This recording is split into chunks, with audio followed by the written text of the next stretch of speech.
So I think one of the most interesting challenges that we have is, can we learn from living organisms how to think in more living ways? And so the first step is just to observe how an organism like a cup plant, like this one is, how it develops. And if you look at the leaves here or there, you see that they unfold out in a kind of a flowing movement and then end in these points.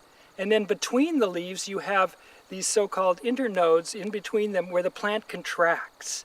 So the plant lives in this expansion into the leaves and then contraction and expansion. And at the same time, the leaves are developing up the stem. You can see that they're smaller and then they get bigger and then they get smaller again. Here, big, smaller, smaller, smaller, and then come the flowers. So what you have is the plant unfolds into the leaves, contracts into the stem, unfolds into the leaves, and that the leaves are smaller each time, and then the plant unfolds into the flowers and the fruits and the seeds, which are already developed in this case. And the seeds carry all this life for the future.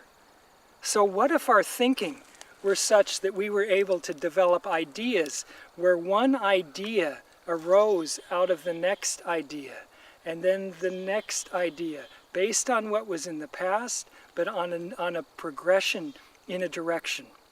And that we continue to develop these ideas, and then we take them back and back until a new idea can flower out of that, that's so powerful that it forms hundreds of seeds that can then become new plants all over the place.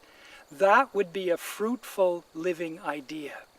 And so I think we can begin and can actually work to do this, to model our thinking after living processes where we see everything as being dynamic, and where every idea that we form we see as part of a living process, that we're not afraid to let a leaf die, not afraid to let ideas fall away that we have become accustomed to, that even become part of our lives, that we say they were important at a moment, but now we need to move beyond them, to be ready at any moment to transform into something else. And that's what a plant shows us all the time.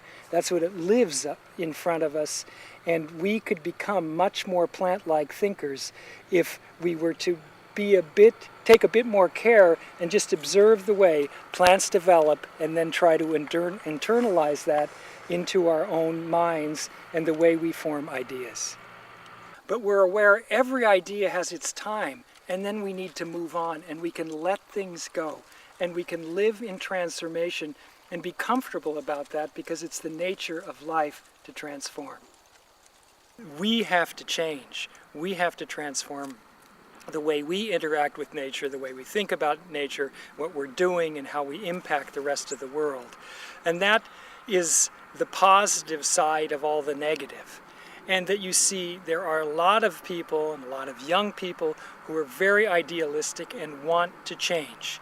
If you look around, for example, in the universities and colleges, all the sustainability departments that are arising, people who are into green technologies of various kinds, green building, and of course the green energy sources. So that those kinds of activities, the activities like Transition Town, very important, or what we have a lot of around here, regionalizing agriculture, that the food comes from closer by, which is very possible, which we've lost, and we need to regain a regionalization of the food supply.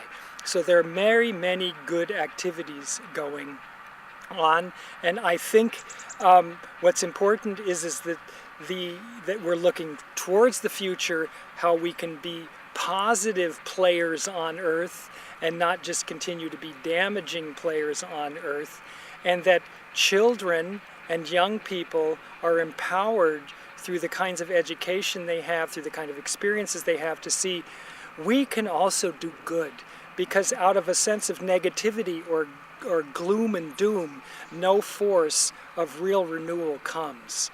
And I think that's very important, to keep a positive view on this, not to gloss over all the horrible things that we do.